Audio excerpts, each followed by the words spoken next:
Simple हो, साधारण से हो, हल्के से हो, उठाने में ज्यादा वजन ना लगे, बिल्कुल हल्के हल्के छोटे छोटे से। तो एक पूछेगी धर्म का, एक पूछेगी जीके का, सामान्य क्वेश्चन, फिर एक धर्म का, फिर एक जीके का, ऐसे पूछेगी।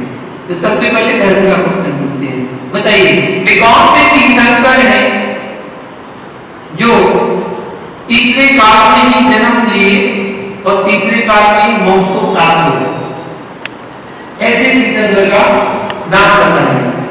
वैसे तो तीर्थंकर चतुर्काल होते हैं, लेकिन ऐसे तीर्थंकर का नाम बताओ तो तृतीय काल में जन्म हुआ और तृतीय काल में मोक्ष हो गया।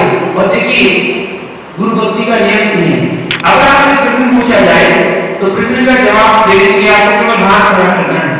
अगर आप बीच में बोल पड़े जवाब तो आपको नमोकरण की ओम ह्रीं नमः की 51 माला कहनी पड़ेगी। और अगर किसी बगल वाले को बताया तो 11 माला कहनी पड़ेगी। और अगर बैठ के जवाब दिया तो 5 माला कहनी पड़ेगी। आपको जवाब देना है, आप अपना हाथ खड़ा करके रखिएगा। जब आपसे खड़ा होने के लिए बोला जाए तो आप खड़े होइएगा, हाथ जोड़िएगा और हाथ जोड़कर जवाब दीजिएगा, ठीक है, विनय के साथ। तभी तो आपको पुरस्कार मिलेगा, ऐसे थोड़ी मिलेगा। केवल 3 लोगों को बताया कि तीसरे काल में किसका जन्म हो, किसका नहीं। 4 को पता चल गया। अब कैसे पता चला ये नहीं बताया, 4 को पता चल गया। चलिए मैंने आप बताया लेडीज नहीं हमने बताया। आदिनाथ भगवान का जन्म कब हुआ? तीसरे काल में। मोक्ष कब हो गया? मोक्ष भी तीसरे काल में। बहुत बढ़िया, बिल्कुल सही जवाब। चलो अगला क्वेश्चन बताओ, आदिनाथ भगवान की कितनी पुत्रियां थी? कौन बोला? वो देखो 51 माला। पहली बात तो छोड़ी ध्यान से बताना नहीं है, ये बोले तो गए। आदिनाथ भगवान की कितनी पुत्रियां थी? बड़े बड़े ज्ञानी लोग, आप सब लोग आधे लोग जो प्रिय बता आधे नहीं पता चलता। इतनी दूर से क्या है इनाम नहीं आता। पक्का नाम से बता दो, याद है? 2 3 सच्ची सच्ची बिल्कुल गलत जवाब।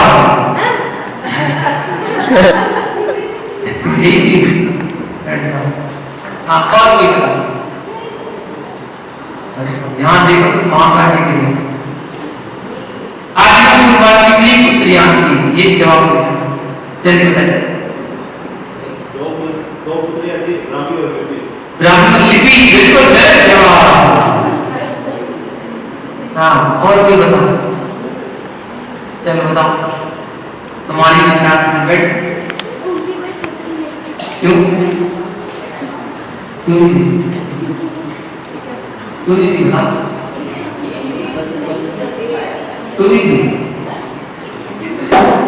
ऐसे क्यों नहीं थी? बताओ। कोई पुत्री नहीं थी, क्यों नहीं थी? ये किसकी थी? किसकी थी? जवाब सही है। हाँ बताओ। बिल्कुल सही जवाब। आदिनाथ भगवान की पुत्री नहीं थी, वे किसकी थी? राजा दशरथ देव की पुत्रियां थी। भगवान की पुत्रियां होती थी। इन्होंने प्रश्न किया पूछा था आदिनाथ भगवान की कितनी पुत्रियां थी? भगवान की पुत्रियां नहीं होती, अगर होती तो भगवान की बेटी होती। भगवान की पुत्रियां होती थी। पुत्रियां किसकी थी? राजा दशरथ देव की पुत्रियां थी। बिल्कुल सही जवाब। आप पहले नाम लेने वाले चतुर्मासी का एक आप आपको पहली टिक मिल रही है 2, आगे सुनो और 10 इसमें भजन है, भजन लगभग 250 भजन है इसमें, एक बुक में 250 भजन। तो दूसरी दो, हाँ नहीं क्वेश्चन नहीं, 2 क्वेश्चन हो गए। चलो बहुत अच्छा, आप सामान्य क्वेश्चन पूछते हैं, 2 तरह के हो गए ना, अब सामान्य क्वेश्चन पूछते हैं, बिल्कुल जीके का क्वेश्चन जो बच्चों को बताने के लिए, ठीक है ना। तो बताओ, सबको बच्चे ही बता सकते हैं, बड़े ही बता सकते हैं, तो कोई भी बता सकता है। ऐसी चीज का नाम बताओ, ऐसी एक चीज का नाम बताओ जो खाई भी जाती है, चढ़ाई भी जाती है और पहनी भी जाती है। खाई भी जाती है, चढ़ाई भी जाती है, पहनी भी जाती है, ऐसी एक चीज का नाम बताइए, एक्सप्लेन करके बताइएगा। कैसे? खाई भी जाती है, पहनी भी जाती है और चढ़ाई भी जाती है। बिल्कुल सही जवाब। खाई भी जाती है, चढ़ाई भी जाती है और पहनी भी जाती है, बिल्कुल सही जवाब। कंजूसी मत करो, ताली बजाने। अगला क्वेश्चन सुनिएगा, आप कौन सा है? धर्म का। जीके धर्म का बताओ, वे कौन थे जिनके पिता पुत्र कामदेव थे? वे कौन थे जिनके पिता पुत्र कामदेव थे?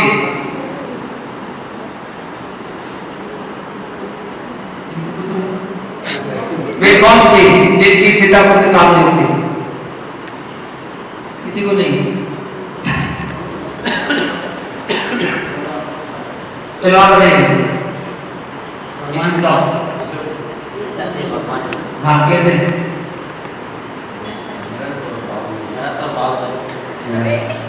तुमका मत मारो, उससे सेंस लगाओ, ज्ञान लगाओ कि क्या कह रहे हो, मेरा जवाब। Please sit down. हाँ बताइए, आप बताइए, नहीं? आप बताइए, यहाँ तो उससे जवाब मिल जाए। वासुदेव और हनुमान। आप क्वेश्चन को ध्यान से सुनिएगा, ठीक है?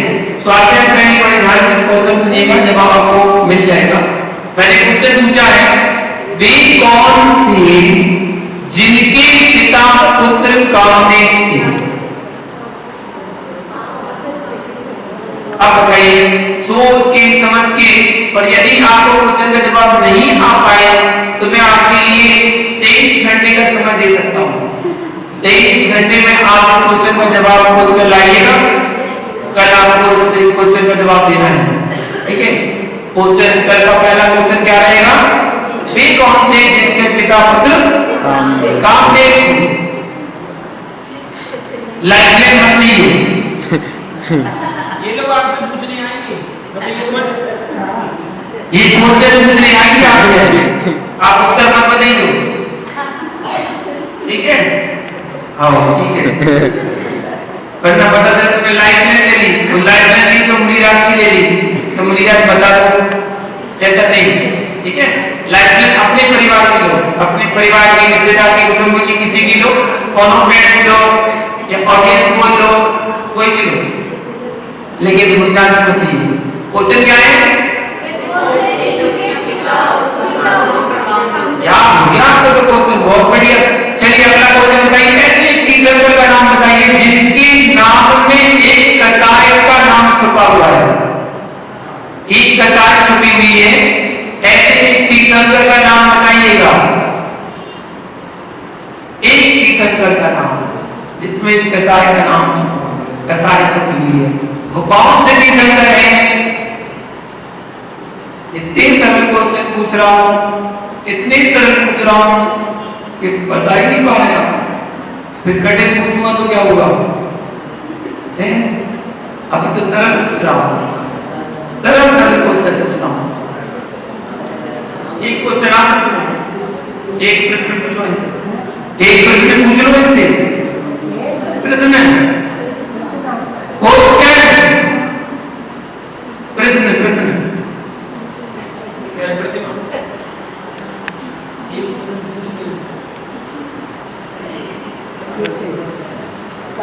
कोई भी आसान सा भाई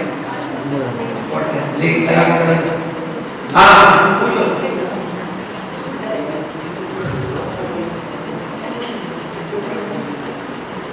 सुकुमार के पिता का क्या नाम था?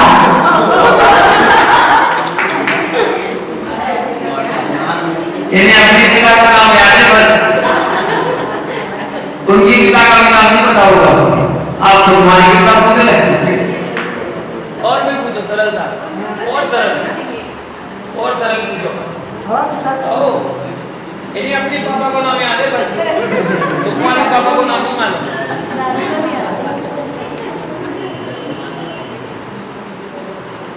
आता है किसी को? नहीं आता, चलो निराश नहीं।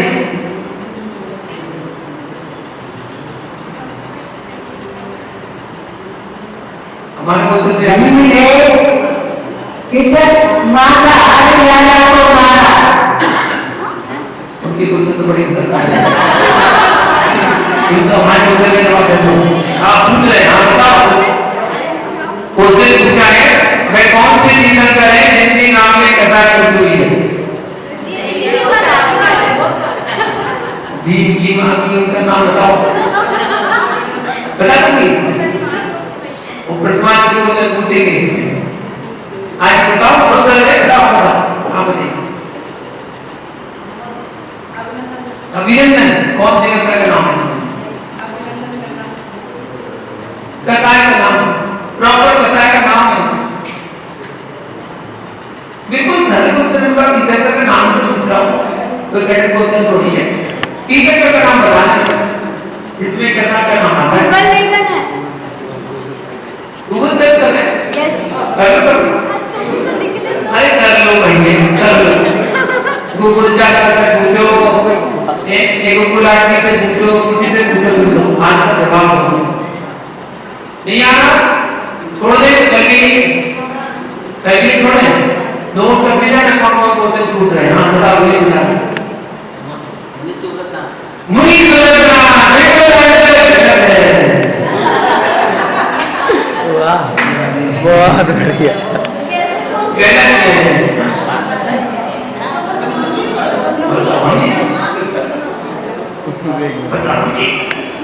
इसका क्या करेंगे? कोई बात नहीं, अनंतनाथ जी। अनंत अनंतानुमति अनंतनाथ बिल्कुल आंसर सही नहीं है।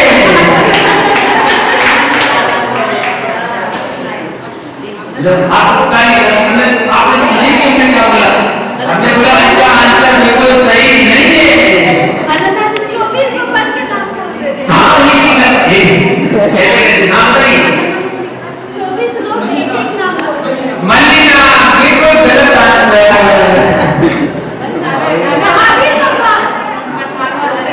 51 अभी पड़ेगी, केवल आंसर करना है बस। आप बताओ, आप खड़े हो कौन से बताओ। ट्राई कर रहे हैं। हाँ ट्राई कर लो। महावीर भगवान। महावीर भगवान बिल्कुल गलत जवाब। बैठो सिंगापुर से। हाँ बताइए, बताओगे? ट्राई करो। 24 की जगह कुछ नाम है, मुझे सारे बोल देते एक करके ठीक तो सही हो ही जाएगा। हाँ बताइए। संभावना बिल्कुल गलत जवाब। अरे ना आप लोग ना केवल बोल रहे हैं, आप समझ नहीं रहे, तुक्का लगा रहे हैं। क्वेश्चन को समझो कि हमने क्वेश्चन क्या पूछा है, उसका आंसर आपको मैच करता है कि नहीं। अब आपने बोला अजितना में क्या कसाई क्या है? कसाई क्या है? हमने क्वेश्चन पूछा है ऐसे तीर्थंकर का नाम बताइए जिसमें कसाई छुपी हुई है। एक कसाई छुपी हुई है, ऐसे तीर्थंकर का नाम क्या है? बिल्कुल सरल क्वेश्चन है, मतलब बच्चों जैसा क्वेश्चन है, बच्चों के लिए। आप तो बहुत बड़े हैं, बच्चों वाला क्वेश्चन पूछ रहा हूं मैं तो। श्री क्रोध मान माया लोभ। वो बता रहे मैं नहीं तो लगी जी से कसाई होती ही नहीं। ये तीर्थंकर कसाई होगी नहीं है।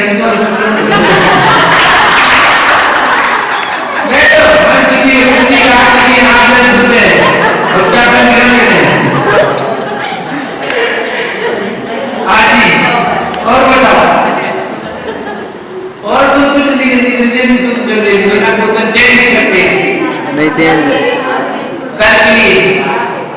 और जो यहाँ मुसलमान यहाँ ना उनका नियम है माता जी का क्वेश्चन नहीं पूछना, माता जी का क्वेश्चन नहीं पूछना, माता जी बता देंगे, ठीक है ना, ध्यान रखना। तो ये हो गए 2 क्वेश्चन। दूसरा क्वेश्चन क्या है, ऐसे एक कीटक का नाम बताइए जिसके नाम में एक कसाय है, कसाय छुट्टी है, ठीक है। चलो अगला क्वेश्चन सुनो,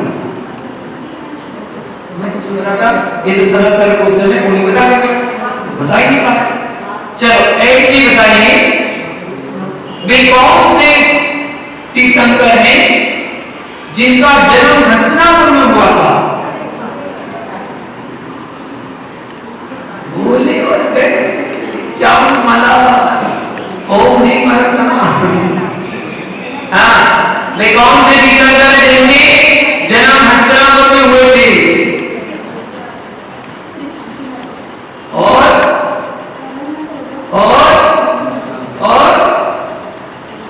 बस कितने हुए?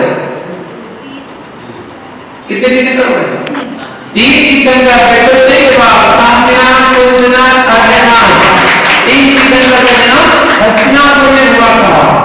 आइए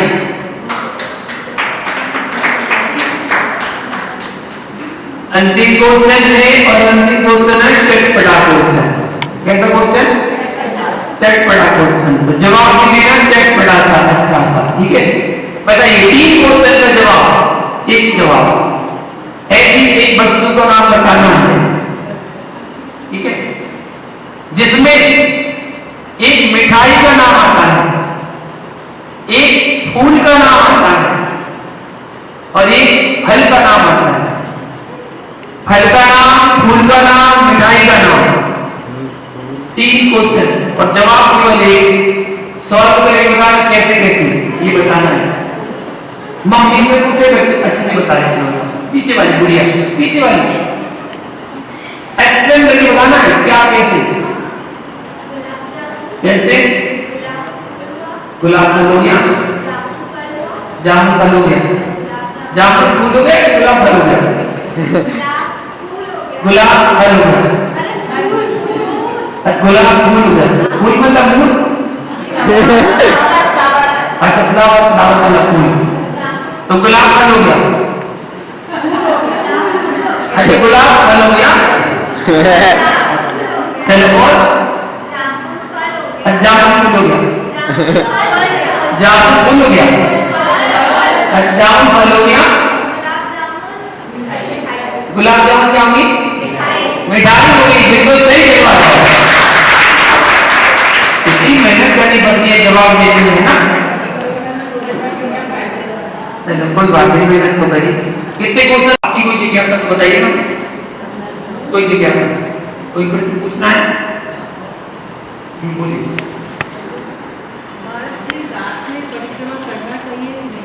रात में परिक्रमा करना चाहिए नहीं?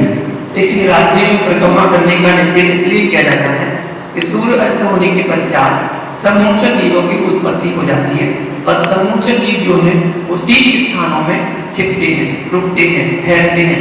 तो विविधि की परिक्रमा के पीछे ठंडक बहुत होती है, इस कारण से वहां जीवों की उत्पत्ति अधिक मात्रा में पाई जाती है।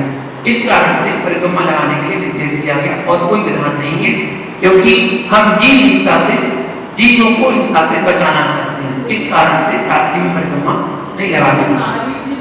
कहीं कहीं क्षेत्रों में जो लगाते हैं वो श्रावक का अविवेक है।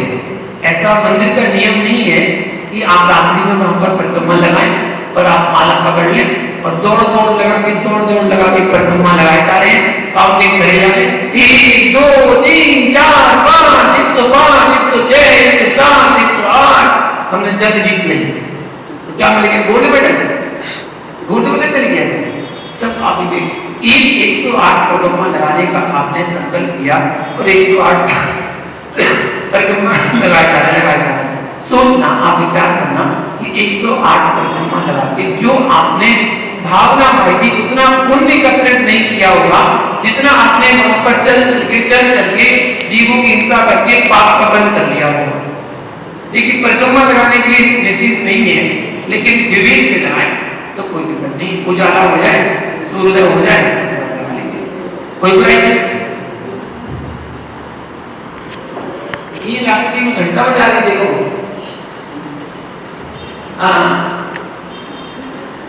आपने कल बोला था द्रव्य क्षेत्र काल भाव, तो भावों की प्रधानता होती है, आप बोले तो वो भावों को सबसे लास्ट में क्यों रखा गया? अगर द्रव्य क्षेत्र काल होगा, जब ये सब शुद्ध होंगे तो भाव तो अपने आप ही आएंगे। देखिए जरूरी नहीं होता है कि द्रव्य शुद्ध हो, क्षेत्र शुद्ध हो तो भाव भी शुद्ध हो, ऐसा जरूरी नहीं होता, क्योंकि महावीर भगवान और सारे तीर्थंकर जिनका जन्म हुआ वो चतुर्थ काल में हुआ, तो काल तो शुद्ध था, ठीक है।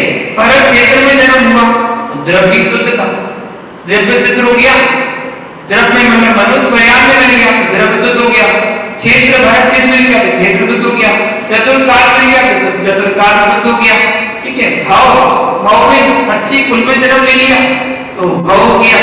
अब क्या बचा? भाव। सब कुछ मिलने के बाद भी, महावीर भगवान का सानिध्य मिलने के बावजूद भी क्या उनके सानिध्य में रहने वाले समूह में जितने जीव भगवान की दिव्यध्वनि सुन रहे थे, क्या सबका मोक्ष हो गया? नहीं। तो द्रव्य शुद्ध होने पर, क्षेत्र शुद्ध होने पर भाव शुद्ध हो जाए जरूरी नहीं होता है, क्रम से दिया गया है। पहले अपने द्रव्य को शुद्ध करें, हम अपने शरीर को, अपने वस्त्रों को, ये द्रव्य कहलाते हैं, इनको शुद्ध करें, फिर हम क्षेत्र को शुद्ध करें। ये क्षेत्र कौन सा है? इधर उधर कहीं भी आप जाके और मंत्रों की आराधना करें, उसके लिए निषेध किया गया। क्षेत्र ऐसा शुद्ध हो जहां पर आप मंत्रों का उच्चारण कर सकते हैं, तो मंदिर आदि को क्षेत्र बनाया गया, ये क्षेत्र है आपका द्रव्य क्षेत्र काल। और रात्रि में आप बैठे हैं या कौन सा काल चल रहा है, किस काल में क्या बोलना चाहिए, इसलिए काल शुद्धि बताई गई है। उसके बाद अपने निर्मल भावों को, परिणामों को शुद्ध करें। जब आपका द्रव्य क्षेत्र काल भाव सब मिलेंगे तो काल की सिद्धि भी हो जाती है। इसलिए भावों को अंत समय रखा गया है। मुख्यता तो भावों की दिखी गई हमारे जैन धर्म में कि भाव ही सर्वश्रेष्ठ है, भाव ही सर्वश्रेष्ठ है। लेकिन वो कब है? जब आपकी द्रव्य शुद्धता नहीं है तो भाव सबसे पहले है, क्योंकि द्रव्य शुद्धि नहीं है तो फिर भाव पहले रखे गए। और अगर द्रव्य शुद्धि है तो द्रव्य के साथ भाव रखे गए हैं, अकेले अकेले प्रधान नहीं है। इसलिए भावों की मुख्यता भी अपने स्थान पर है और क्रम से ही उसको रखा गया है।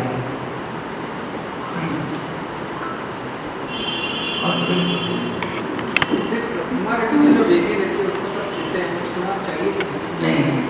देखिए हमारे पास जो वस्त्र होते हैं वो वस्त्र, सुबह के वस्त्र अलग होते हैं, शाम के वस्त्र अलग होते हैं। सुबह जब हम वस्त्र पहनते हैं तो धुले हुए वस्त्र पहनते हैं, मंदिर जाने वाले ही वस्त्र पहनते हैं जो मंदिर जाने के लिए पहनते हैं धुले हुए वस्त्रों को। और उस समय आपने वेदी की परिक्रमा लगाई, वेदी को पवित्र माना गया है, सम्मोषण का प्रतीक माना गया है। और ये परिक्रमा लगाने का विधान इसलिए है कि वेदी सम्मोषण का प्रतीक है और सम्मोषण में भगवान की प्रतिमा चतुर्भुज दिखती है, चतुर्भुज होती नहीं है, चतुर्मुखी दिखती है। तो चतुर्मुखी दिखती है तो चारों तरफ से हम भगवान के दर्शन करना चाहते हैं, इसलिए परिक्रमा लगाई जाती है और कोई विधान नहीं है। तो वेदी सम्मोषण के प्रतीक सम्मोषण की परिक्रमा लगा रहे हैं, उसमें सम्मोषण को छूने की आवश्यकता नहीं है। लोग माथा लगा के भगवान के जहाँ पर मूल्य भगवान होंगे ना, माथा लगा के खड़े रहेंगे, पता नहीं कौन सा मंत्र पढ़ते हैं, भगवान को सूर्य मंत्र सुनाते हैं कि क्या करते हैं पता नहीं, लगे रहेंगे। और माथे का जितना तेल होता है ना वो तेल लगा के जाते हैं वहां पर, अपना तेल जो होता है ना, तेल एक्स्ट्रा लगा रहता है वो वहां पर दीवार पर चिपका के जाते हैं। और धीरे धीरे 1 2 3 4 5 जितने लोग जाएंगे ना वो लगाते जाएंगे, एक धीरे धीरे क्या होगा, एक निशान बन जाएगा काला काला तेल का, वो तेल का निशान बन जाता है। ये हमारे आधुनिक के कारण होता है। इसलिए वेदी की परिक्रमा लगाते समय हमें वेदी को छूना नहीं चाहिए, दूर से ही परिक्रमा लगाना चाहिए। इतना स्थान दिया गया है कि आप आराम से निकल सकते हैं, आराम से निकल के आप परिक्रमा लगाने में कोई बुराई नहीं है। लेकिन वेदी को छुए ना, महिलाएं वगैरह भी छूती हैं, परिक्रमा लगाती जाती है, छूती जाती है। तो थोड़ा सा विवेक रखें, जहां पर परंपरा नहीं है उस परंपरा का निर्माण हर एक को करना चाहिए। जहां पर महिलाएं भगवान तक को छू सकती हैं बीजबंदी परंपरा में, वहां जहाँ चलता है तो वहां छू लें, लेकिन जहाँ नहीं होता है तो वहां नहीं छूना चाहिए। अगर शुद्धि पूर्वक है तो बात अलग है, लेकिन उसमें भी विवेक लगा के लिए वेदी को गंदा मत करें। जो तेल लगाते हैं लोग गंदा कर देते हैं, उसको गंदा नहीं करना चाहिए। और दूर से अगर छू लें तो आपको दूर से बुद्धि को मिलेगा, इतना छूने से मिलता है।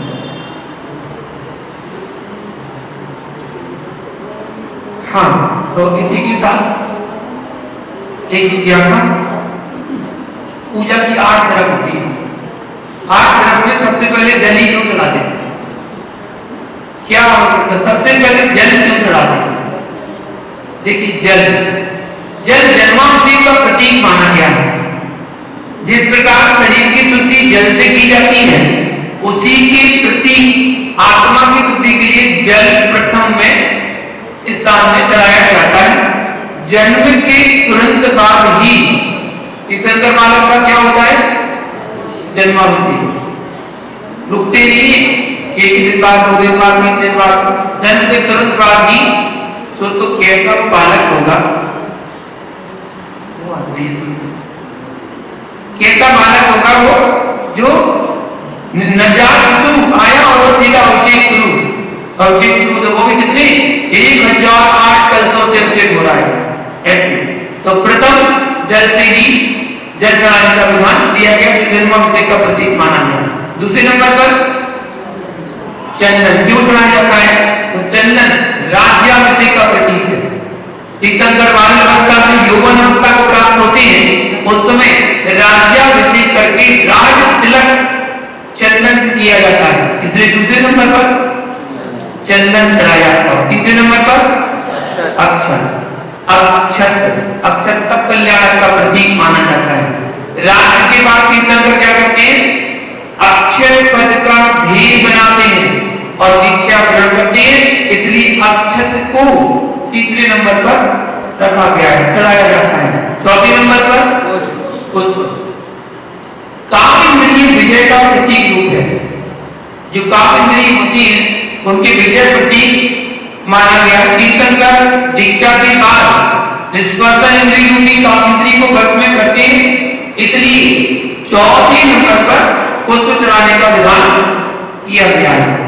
फिर 5वें नंबर पर क्या किया? नैवेद्य चढ़ाने को अनुमति दिया गया।